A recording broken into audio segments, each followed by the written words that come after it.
मत्ती 5 अध्याय 3 पद से लेकर के उसके 12वें पद को पढ़ेंगे।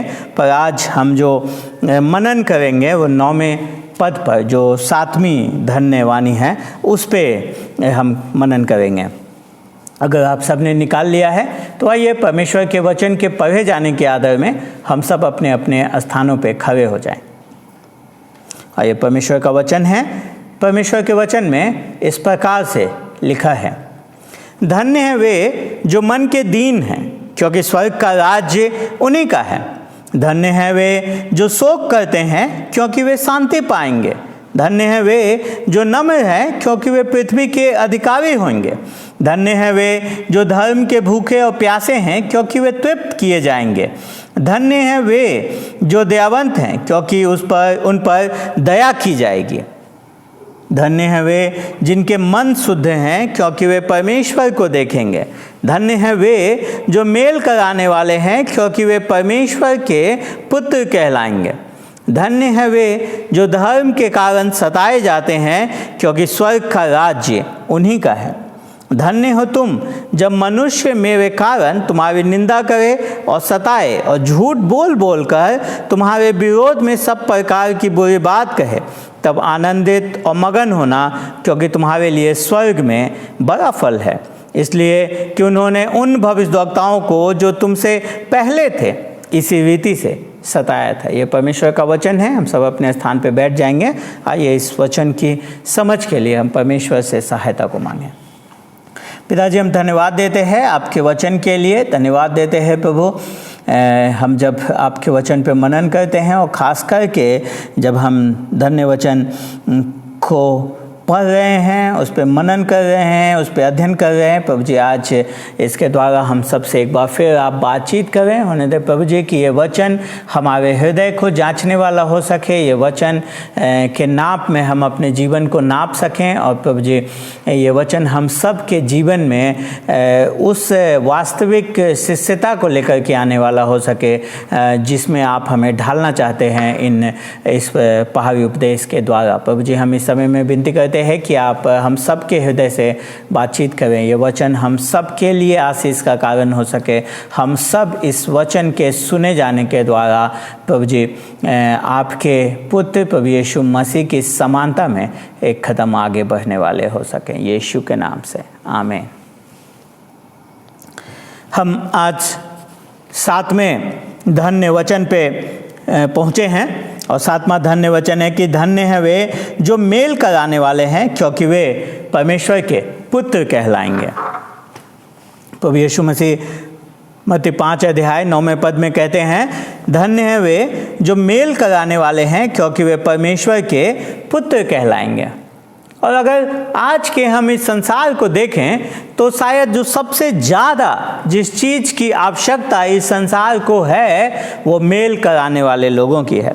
क्योंकि चारों तरफ, चाहे वो देश का संबंध हो, आपस में एक दूसरे के साथ संबंध हो, पारिवारिक संबंध हो, चारों तरफ संबंधों में दरार है। लोग एक दूसरे से के खिलाफ होते जा रहे हैं। ऐसे में सबसे ज़्यादा जिसकी आवश्यकता है वो ऐसे लोगों की है जो मेल कराने वाले हो सकें।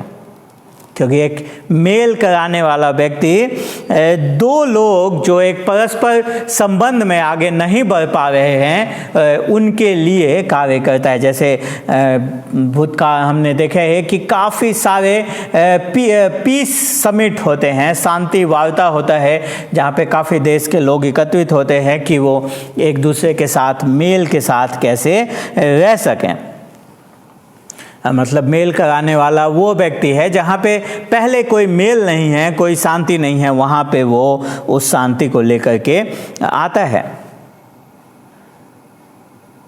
और इस मेल कराने वाले की आवश्यकता हम इस संसार में सबसे ज़्यादा है। पर शायद हम सोचते हैं कि एक सांसारिक स्तर पे देश के बीच में, राज्य के बीच में, लोगों के बीच में बस मेल कराने वाले लोगों की आवश्यकता है। लेकिन सबसे बड़ी आवश्यकता उन लोगों की है जो दूसरों का मेल परमेश्वर के साथ कराते हैं, परमेश्वर के साथ शांति कराते हैं, परमेश्वर के साथ मेल कराते हैं।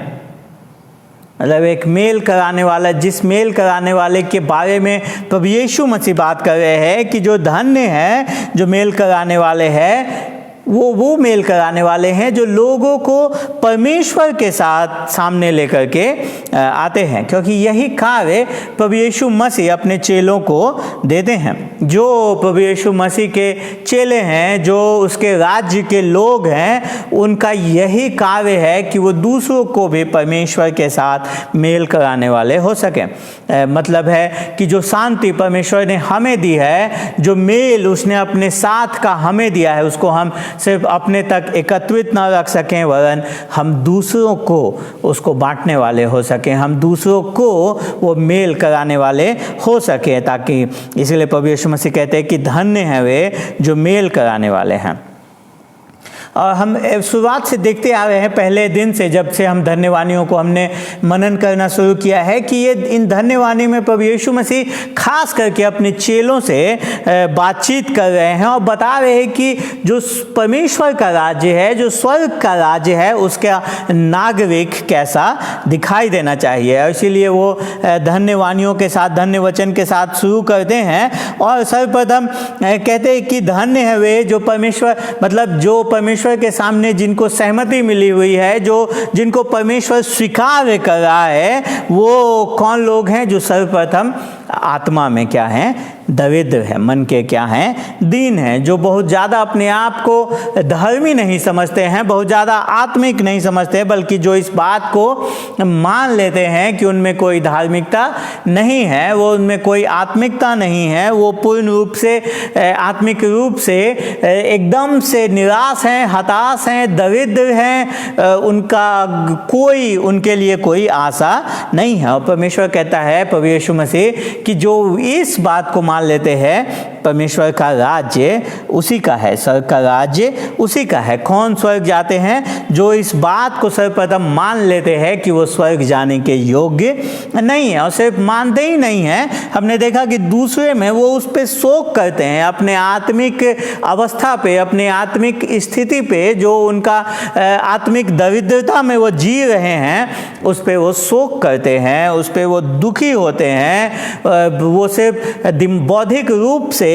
अपने दरिद्रता को नहीं जान जाते, अपने इस हताशा को नहीं जान जाते, वो अपने पाप पे शोक करते हैं, अपने पापी दशा पे शोक करते हैं, इस बात पे शोक करते हैं कि वो स्वर्ग, वो परमेश्वर के साथ उस संबंध में कभी नहीं आ सकते जिसके लिए परमेश्वर ने हमें बनाया। तो वो शोक करते हैं, और जब वो शोक करते हैं तो वे परमेश्वर के शांति को पाते हैं। और चूँकि उन्होंने आरंभ भी यहाँ से किया है, वो अपने दरिद्रता को पहचान गए हैं, वो उस पर शोक करते हैं, तो इसीलिए उनके अंदर एक परिवर्तन आता है। फिर वो अपने आप को बहुत गर्व से, बहुत घमंड से नहीं देखते, उनमें घमंड नहीं, वरन उनमें नम्रता आती है। यही तीसरी धन्यवादी में हमने देखा था कि धन्य वे जो नम्र हैं, क्योंकि वे पृथ्वी के अधिकारी होंगे। मतलब उस प्रकार के लोग हैं जो लोग अपने नम्र जीवन जीते हैं, जो बहुत घमंडी नहीं होते हैं, वो क्योंकि वो अपने आत्मिक अवस्था को जान गए हैं, वो जान गए हैं कि उनमें कुछ भी अच्छा नहीं है जो गर्व करने लायक है, उनमें सब कुछ बुरा है जो उन्हें परमेश्वर से दूर करता है। वो स्वर्ग के नागरिक अपने आप से बन नहीं सकते, और कैसे फिर वो किस चीज़ पे घमंड कर सकते हैं? तो उनके अंदर घमंड नहीं, पर उनके अंदर नम्रता आती है। वो इस बात को जानते हैं कि वो परमेश्वर के स्तर से कोसों दूर हैं अपने जीवन में। जैसा परमेश्वर चाहता है वैसा वो जीवन नहीं जी पा रहे हैं। तो एक प्रकार से वो अपने सामर्थ्य को, और हमने देखा था नम्रता का मतलब ये नहीं है कि वो कमज़ोर जीवन जीता है, नहीं, अपने सामर्थ्य को नियंत्रण में रखते हैं, तो वो नम्र होते हैं। तो इसीलिए उसके बाद हमने आगे देखा कि प्रभु यीशु मसीह कहते हैं कि जो इस प्रकार से नम्र होते हैं, जो जान जाते हैं कि उनके अंदर कोई धार्मिकता नहीं है, वो एक भूख उनके अंदर जगती है परमेश्वर के धार्मिकता को पाने का। वो अपनी स्वधार्मिकता नहीं, जो फरीसी लोग उस समय में चाहते थे, वो नहीं, वरन परमेश्वर की धार्मिकता को पाने का उनके अंदर एक भूख, एक प्यास उत्पन्न होता है। और हमने देखा देखा कि परमेश्वर के वचन में पहला कोरिन्थियों 1:30 कहता है कि यीशु मसीह ही हमारे धार्मिकता है। तो कहने का मतलब उनके अंदर मसीह के लिए एक भूख, एक प्यास उत्पन्न होता है, और चूंकि वो प्यास उनमें उत्पन्न होता है इसीलिए वो उससे भर दिए जाते हैं, वे तृप्त किए जाते हैं। और जब वो एक बार इस धार्मिकता को पा लेते हैं, परमेश्वर के दया को पा लेते हैं, तो उस दया को दूसरों के जीवन में वो लेकर के जाते हैं। जैसा व्यवहार परमेश्वर ने उनके साथ किया वैसा ही व्यवहार वो दूसरों के साथ करते हैं। वो दूसरों के आवश्यकताओं में उसको देखते हैं, वो दूसरों के आत्मिक दरिद्रता को जान जाते हैं और उनको वो उनके पापों के लिए क्षमा भी करते हैं। अगर वो उनके चूँकि उन पे दया हुआ है इसलिए वो दूसरों पे इस दया को दिखाते हैं। और फिर उनके अंदर एक जो परमेश्वर ने उन पे दया करी है उस परमेश्वर को देखने की एक भूख, एक चाह उनके अंदर उत्पन्न होती है। इसीलिए वो मन के शुद्ध होते हैं ताकि वो परमेश्वर को क्या कर सकें, देख सकें। जिसने मुझे बनाया है, जिसने मुझे बचाया है, जिसने मुझे पुनर्बहाल किया है, उस परमेश्वर को देखने की लालसा उनके अंदर उत्पन्न होती है। जिसने अपनी धार्मिकता मुझे दी है, जिसने मुझे मेरे आत्मिक दरिद्रता से उबार लिया है, उसको देखने की चाह उसके अंदर उत्पन्न होती है, उसकी लालसा उसके अंदर उत्पन्न होती है।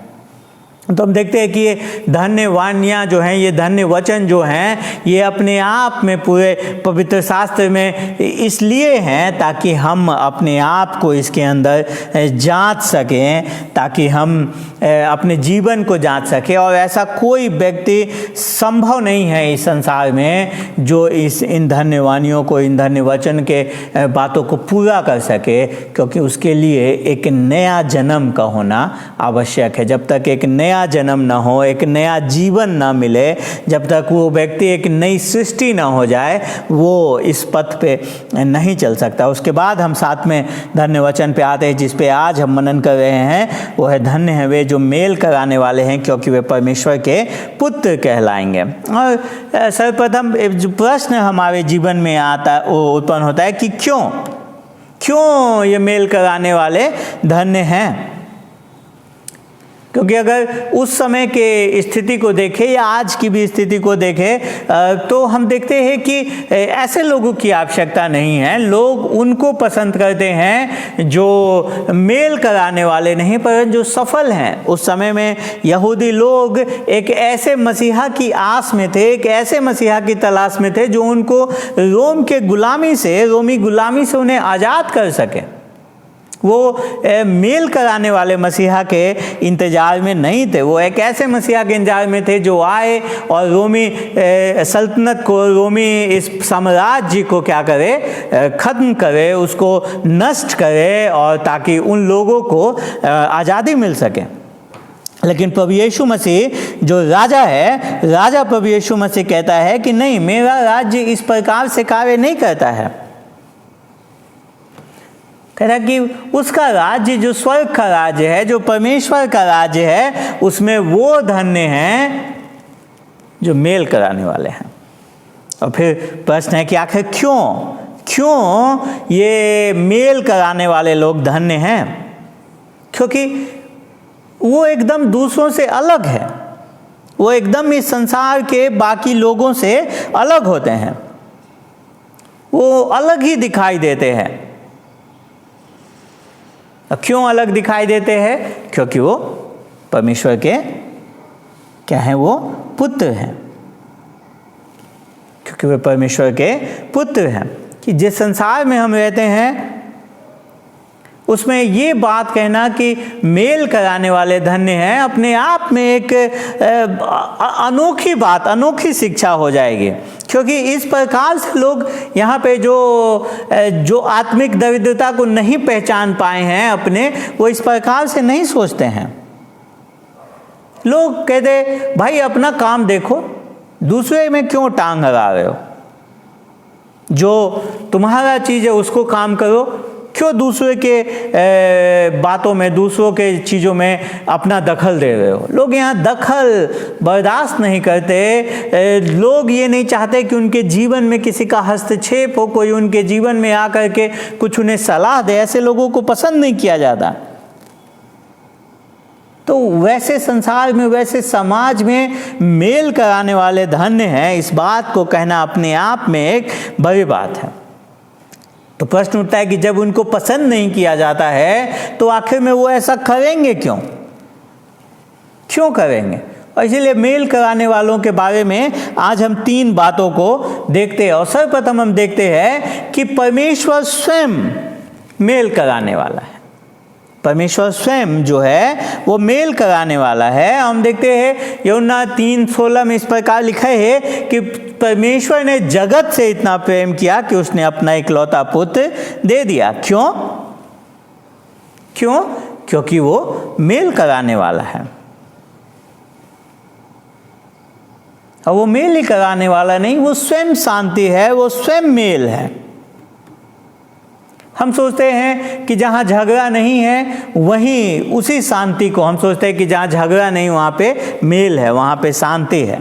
अगर कोई युद्ध नहीं हो रहा है, कोई कलह नहीं है, तो सब चीज़ शांति है। लेकिन जब परमेश्वर के वचन में शांति की बात होती है, मेल की बात होती है, तो वो बहुत गहराई में उतर के जाती है। वो संपूर्णता को, वो पूरी पूर्णता को वो प्रदर्शित वहाँ पे करता है। हम देखते हैं कि न्यायों 6:24 में गिदोन कहता है, वहाँ एक बेदी बनाकर उसका नाम यहोवा सालोम रखा।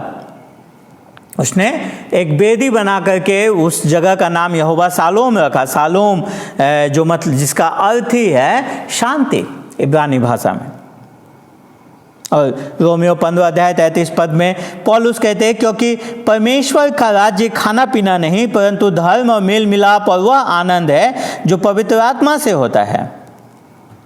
वो शांति ही नहीं, मगर परमेश्वर स्वयं शांति को देने वाला है, वो इस मेल को कराने वाला है। हम देखते हैं उत्पत्ति, जब परमेश्वर ने इस आदम और हवा को बनाया तो परमेश्वर ने उत्पत्ति 2 अध्याय में कहा कि आज्ञा दी कि तू वाटिका के सब वृक्षों का फल बिना खटके खा सकता है, पर भले या बुरे के ज्ञान का जो वृक्ष है उसका फल तू कभी ना खाना, क्योंकि जिस दिन तू उसका फल खाएगा उसी दिन अवश्य मर जाएगा। और हम सब जानते हैं कि उसके बाद क्या हुआ, आदम और हवा ने उस फल को खाया। और क्या परमेश्वर ने उन्हें उसी समय मृत कर दिया? नहीं किया। क्यों नहीं किया? क्यों नहीं किया? हम देखते कि परमेश्वर ने इस बात को तो कहा कि उनके पाप के वजह से अब वो परमेश्वर की उपस्थिति में नहीं रह सकते, वो और उसके सारे वंश के लोग परमेश्वर से दूर रहेंगे, परमेश्वर से उनका मेल नहीं होगा। लेकिन चूंकि वो उस मेल को कराने वाला भी है, इसीलिए हम देखते हैं उत्पत्ति 3 अध्याय में वो एक वायदा भी करता है। और पूरी बाइबल उसके बाद पवित्र शास्त्र में हम देखते हैं कि वो स्वयं इस मेल को कराने का जो उसका कार्य है, उस कार्य को आरंभ करता है और उसको अपने पूर्णता में लेकर के आता है। तो हम देखते हैं कि सर्वप्रथम मेल कराने वालों के बारे में जब हम जान रहे हैं तो सर्वप्रथम हम देखते हैं कि परमेश्वर स्वयं जो है वो मेल कराने वाला है। उसके बाद हम देखते हैं दूसरे बिंदु में कि मसीह इसीलिए आया कि वो मेल करा सके। और यशाया यीशु मसीह के आने से बहुत पहले 700 वर्ष पूर्व वो इस भविष्यवाणी को करता है यशाया 9 अध्याय में, क्योंकि हमारे लिए एक बालक उत्पन्न हुआ, हमें एक पुत्र दिया गया है और प्रभुता उसके कांधे पर होगी। उसका नाम अद्भुत युक्ति करने वाला, पराक्रमी परमेश्वर, अनंत काल का पिता और शांति का राजकुमार रखा जाएगा। उसकी प्रभुता सर्वदा बढ़ती रहेगी और उसकी शांति का अंत न होगा। और कैसे वो शांति को लेकर के आएगा, कैसे वो शांति का राजकुमार बनेगा, इस बात को यशायाह अपने उसी पुस्तक में 53 अध्याय के 5वें पद में कहते हैं। और कहते हैं परंतु वह हमारे ही अपराधों के कारण घायल किया गया, वो हमारे अधर्म के कामों के कारण कुचला गया, हमारी ही शांति के लिए उस पर ताड़ना पड़ी कि उसके कोरे खाने से हम लोग चंगे हो जाएं। ध्यान दिया आपने, किस कारण इस संसार में वो मेल आ पाया? जो संसार, जो लोग, हम लोग परमेश्वर से दूर हो गए थे, कैसे परमेश्वर से उस मेल को पा पाए? मेल कराने वाले के दंड के द्वारा। मेल कराने वाले के दंड के द्वारा। और उसी दंड ने हमारे लिए इस मेल को उत्पन्न किया। और हम देखते हैं कि इसी वायदे को पूरा करते हुए आज से 2000 वर्ष पूर्व यीशु मसीह इस संसार में आया और स्वर्ग में जो स्वर्गदूत लोग थे, उन्होंने आसमान में आकर के इस बात की घोषणा की कि आकाश में परमेश्वर की महिमा, पृथ्वी पर उन मनुष्यों में जिनसे वो प्रसन्न है, शांति हो, मेल हो। तो हम देखते हैं यीशु मसीह वो सबसे उत्तम मेल कराने वाला है।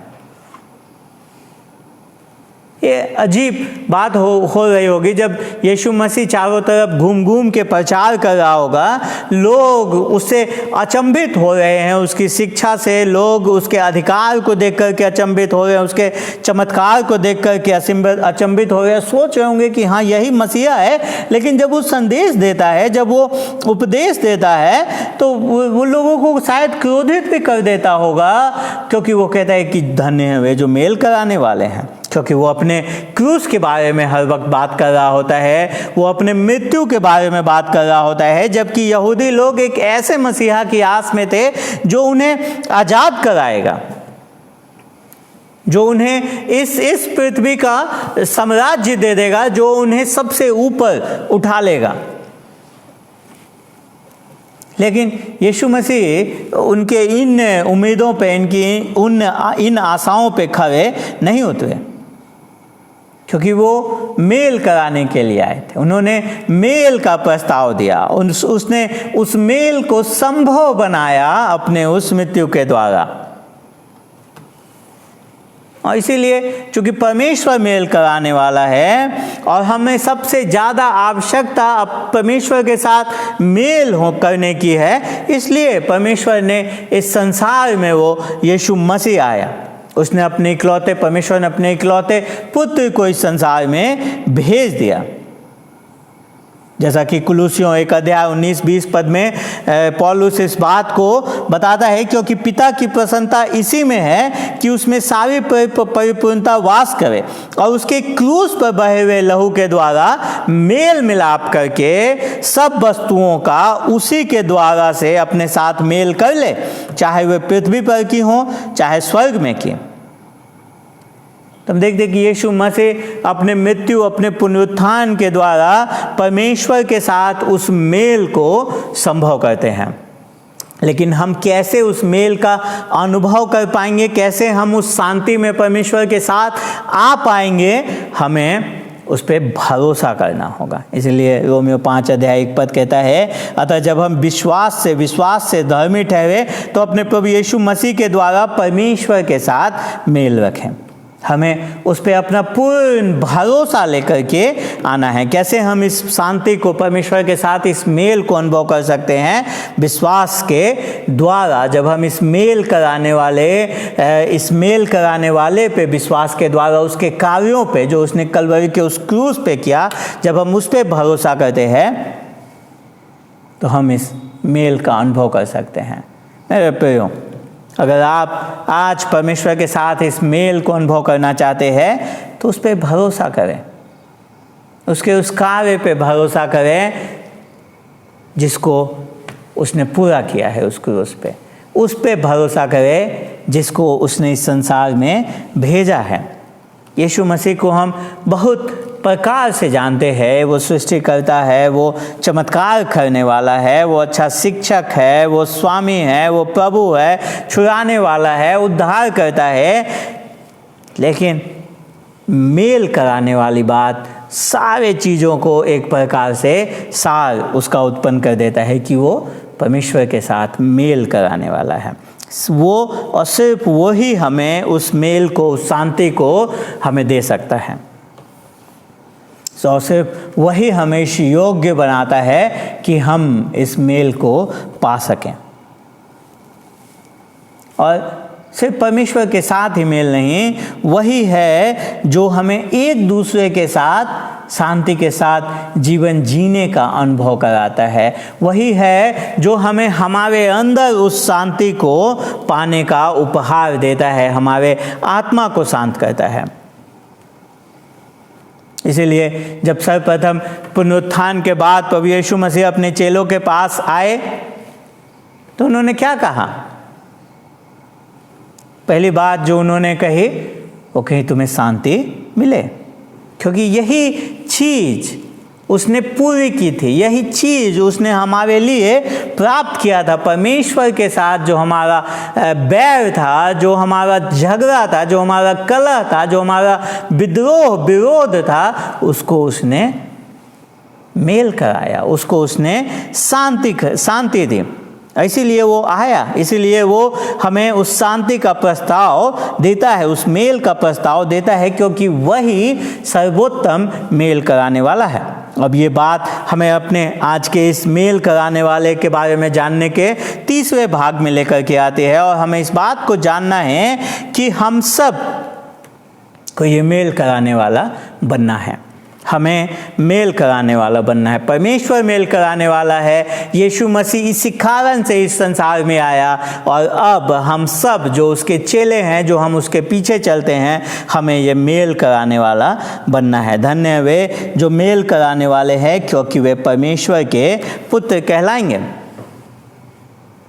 तो यीशु मसीह एक प्रकार से कह रहा है कि हमें वो करना है, हमें वो बनना है जो परमेश्वर स्वयं है। हमें वो बनना है, वैसा व्यक्ति बनना है जो इस शांति को संभव कर सकते हैं। परमेश्वर के साथ की शांति, आपस की शांति और अपने अंदर की आत्मा की शांति। मतलब है कि हमें इस पापी संसार में जो दोषी लोग हैं, उनको परमेश्वर के साथ मेल कराना है। हमें उनको वो योग्यता प्रदान करानी है जो उनको आपस में मेल के साथ, शांति के साथ रख सके और उनके अपने बेचैन और परेशान आत्मा शांत हो सके।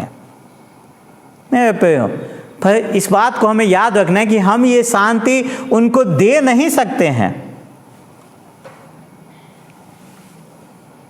क्योंकि ये हमारे अधिकार से बाहर है। लेकिन हम उसके राजदूत हैं जो ये शांति दे सकता है, जो परमेश्वर के साथ शांति पे हमें ला सकता है, जो हम एक दूसरे के साथ शांति में ला सकता है, जो हमारे आत्माओं को शांत कर सकता है। हम उसके संदेश वाहक हैं, हम उसके राजदूत हैं और यही हमारा कार्य है। और यही प्रभु यीशु मसीह कहते हैं कि धन्य जीवन है कि हम मेल कराने वाले बने। पर प्रश्न उठता है कि क्या हम अपने आप को इस प्रकार से देखते हैं? क्या हम हर समय अपने आप को एक मेल कराने वाले के रूप में देखते हैं? क्योंकि परमेश्वर ने हमें यही भूमिका दी है, चाहे हम कहीं भी कार्यरत हों, चाहे हम कुछ भी कर रहे हों, हमें इस बात को जानना है कि हम इस मेल कराने वाले के राजदूत हैं। अब मैं यहाँ पे हूँ कि मैं दूसरों को इस शांति को दे सकूं, उन्हें उस तक लेकर के आ सकूं जहाँ वो इस शांति को पा सकें। मैं अपने वचन से, अपने शब्द से, अपने जीवन से लोगों को उस ओर इशारा कर सकूं जो इस शांति को उनके जीवन में दे सकता है। लेकिन आप तभी कोई चीज़ दिखा सकते हैं, आप तभी कभी कि उस शांति को देने वाले की ओर इशारा कर सकते हैं, तभी आप उस शांति को प्रदर्शित कर सकते हैं जब आपके पास वो हो। अगर हम मसीह के चेले हैं, अगर हम मसीह के अनुयायी हैं, तो हमारे पास ये मेल है, हमारे पास ये शांति है। हम इस बात को जानना है कि ये हमारे पास पहले से है, परमेश्वर के साथ हमारा मेल है, क्योंकि परमेश्वर ने अपने पुत्र की काबिलियत पे, अपने पुत्र के योग्यता के कारण ये शांति हमें दी है।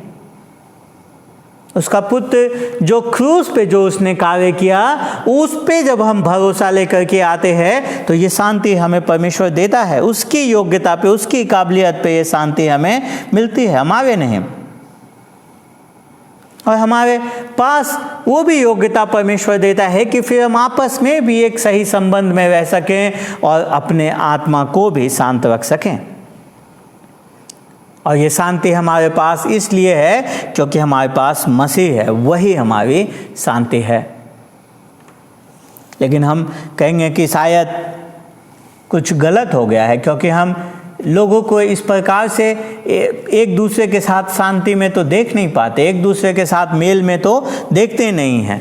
कलीसियाओं में इतना कलह है, एक दूसरे के बीच में इतना विभाजन है, तो क्यों है? अगर हमारे अंदर परमेश्वर ने ये योग्यता दी है तो फिर ये विभाजन क्यों है? क्यों इतना कलह है? एक बार फिर से यीशु मसीह के शब्द को देखिए, वो कहते हैं धन्य वे जो मेल कराने वाले हैं ना। कराने वाले शब्द पे काफी बल है यहाँ पे। कुछ करने के लिए क्या चीज की आवश्यकता होती है?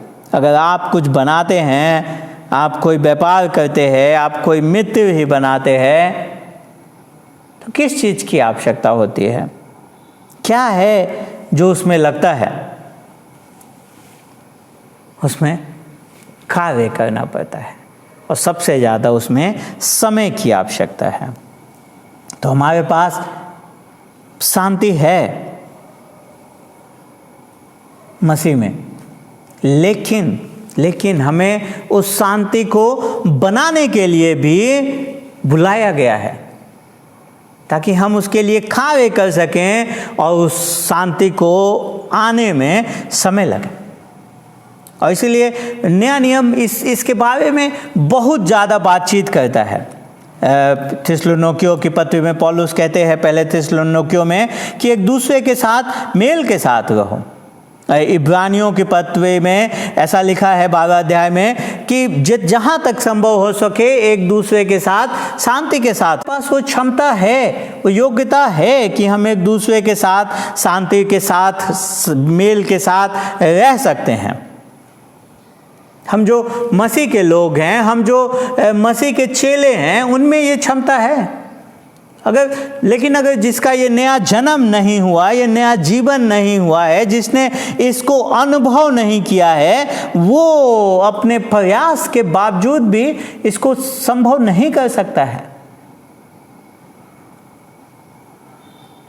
इसलिए रोमियो की पत्री में पौलुस कहता है जहां तक हो सके तुम भरसक सब मनुष्यों के साथ मेल मिलाप रखो। मैं इसके वास्तविकता को भी वो कितने स्पष्ट रूप से नया नियम बखान करता है। लेकिन कुछ लोग झूठा मेल लेकर के घूमते हैं, वो हर समय मुस्कुराते रहते हैं जैसे कि सब कुछ बहुत अच्छा है, जबकि उनके अंदर दूसरों के लिए बैर है।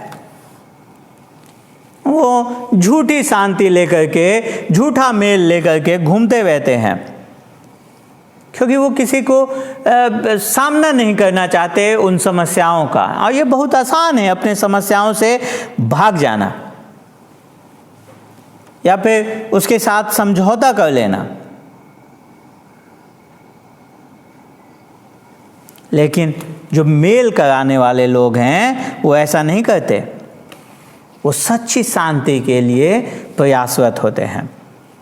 और इसीलिए जो मुख्य चीज़ है कैसे वो आएगा, इसलिए देखिए कि ये मेल कराने वाले जो हैं वो कौन, किस वचन के बाद आता है? वो आता है मन के शुद्धता के बाद आता है, क्योंकि यहाँ पे हृदय की शुद्धता जो है, मन की शुद्धता जो है, वो मुख्य बात है। माने कोई भी कार्य हम क्यों कर रहे हैं, ये बहुत महत्वपूर्ण है। अगर हम सिर्फ अपने ऊपर केंद्रित हैं और हम सिर्फ सोच रहे हैं कि ये मेल, अगर किसी के साथ शांति के साथ रहने में, मेल के साथ रहने में मेरा क्या लाभ है, तो शायद हम गलत तरीके से इसको ले रहे हैं।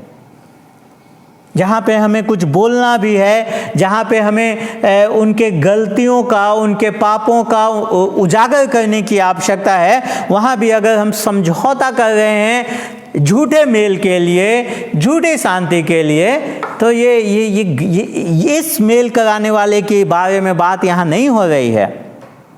यहाँ पे बात है धन्य है वे जो मेल कराने वाले, क्योंकि वे परमेश्वर के पुत्र कहलाएंगे, क्योंकि वैसा जीवन जिएंगे जो परमेश्वर को प्रतिबिंबित करेगा, जो कि सर्वोत्तम मेल कराने वाला है। मेरे प्रियो, तो इस झूठे मेल के पीछे न भागे, झूठी शांति के पीछे नहीं भागना, वरन उस शांति को पाना है, उस मेल को पाना है जो प्रभु यीशु मसीह हमें यहाँ पे हमारे सामने लेकर के आ रहा है।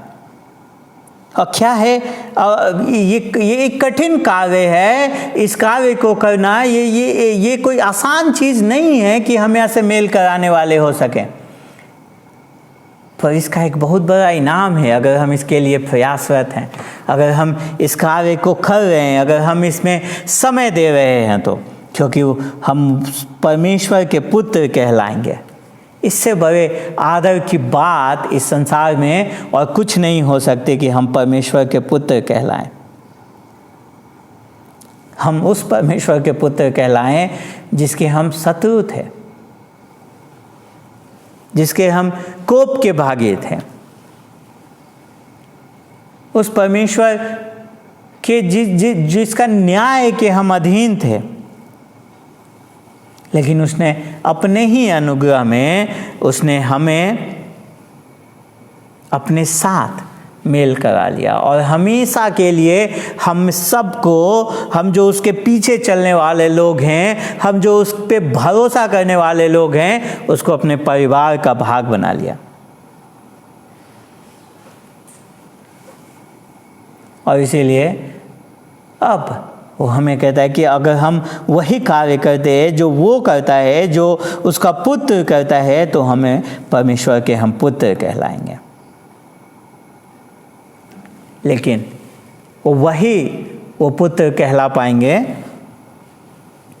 जो उसके पुत्र को वास्तविकता में जानते हैं, क्योंकि सिर्फ वही है जो पापियों को परमेश्वर के साथ मेल और शांति में ला सकता है, जो दो पापियों को आपस के मेल और शांति में ला सकता है। प्रश्न उठता है कि आप कब कैसे ये मेल कराने वाले बन पाएंगे, जब आप स्वयं उस मेल कराने वाले को जानेंगे। क्या आप उस मेल कराने वाले को जानते हैं? क्या आप उसके साथ शांति में हैं? क्या आप उसके साथ सर्वप्रथम मेल में हैं? अगर आप उसके पुत्र पे भरोसा करते हैं, एक उद्धारकर्ता और प्रभु होने के नाते, तो आपके पास वो मेल है। और अगर नहीं तो समय है कि अभी आप उस पे भरोसा करें, उसके उस क्रूस के कार्य पे भरोसा करें, क्योंकि उसने एक बड़ा दाम चुकाया है हमारे जीवन में इस मेल को लेकर के आने के लिए, ताकि हम परमेश्वर के साथ मेल में रह सकें, हम आपस में मेल में रह सकें और अपने आत्मा में हम शांति पा सकें। उसने एक बड़ा दाम चुका है। तो इसलिए जब हम उस मेल को, उस शांति को पा लेते हैं मेरे प्रियो, तो अब हमारा भी यहाँ पे परमेश्वर के प्रति एक कार्य बनता है कि हम उस मेल, उस शांति में रहने वाले हो सके। इसलिए परमेश्वर का वचन बार बार इस बात को कहता है कि मसीह की शांति तुम्हारे हृदय में राज्य करे और उस शांति के बुलाहट के अनुसार जियो जिसके लिए तुम्हें बुलाया गया है। एक दूसरे के साथ मेल के साथ रहो, शांति के साथ रहो। लेकिन एक बार फिर से हमको इस बात को बार बार याद रखना है कि ये शांति मतलब ऐसा नहीं है कि हम इसके लिए कुछ भी करने को तैयार हो जाएं।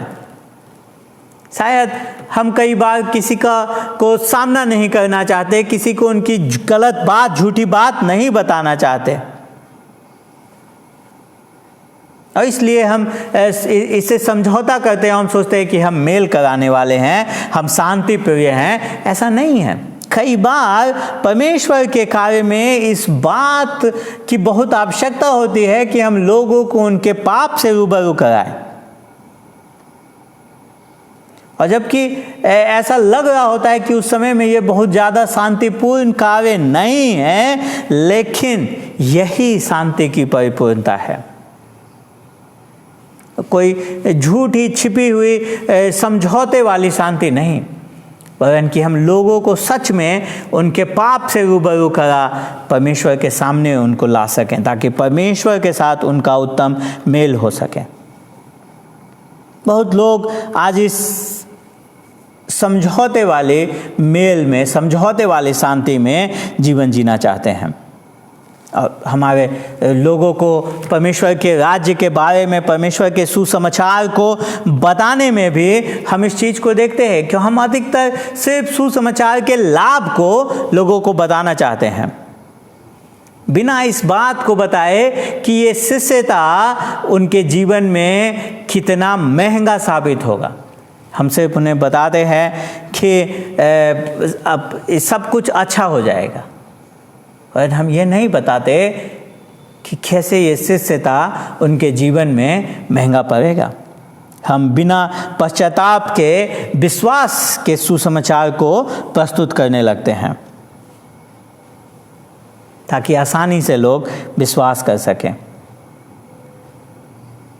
यीशु मसीह ने ऐसा नहीं किया। उसने अपने सुनने वालों को बहुत ही स्पष्टता से बताया, जबकि वो इन बातों को सुनना नहीं चाहते थे, इस बातों की अपेक्षा उससे नहीं कर रहे थे, इस बातों का उम्मीद उससे नहीं कर रहे थे।